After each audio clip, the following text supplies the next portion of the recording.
I've done quite a bit of volunteering, but I stumbled on costuming when my daughter auditioned for her first play in 2001.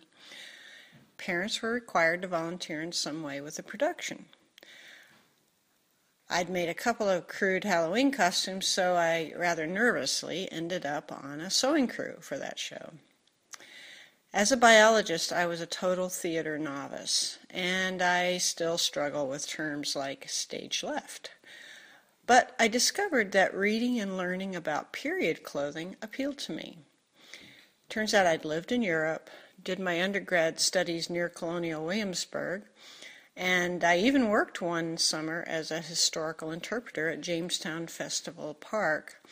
So I'd been exposed to a range of beautiful period costumes during my life.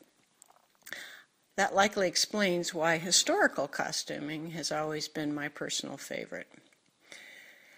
At some point, I found that designing a costume for a show was required, and it was one of those turning points. While scary, I did eventually realize that playing around with patterns and fabric was my real candy.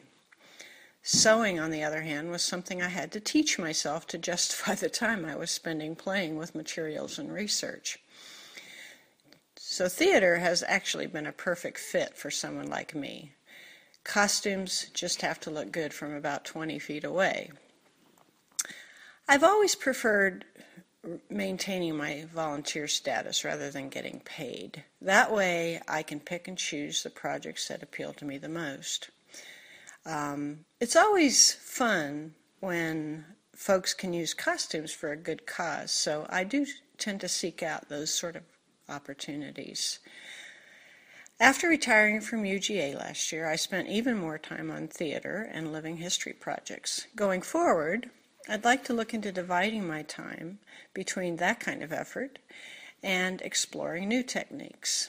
At the moment, I'm very much enjoying rehabbing and fiddling with using period touches on modern garments.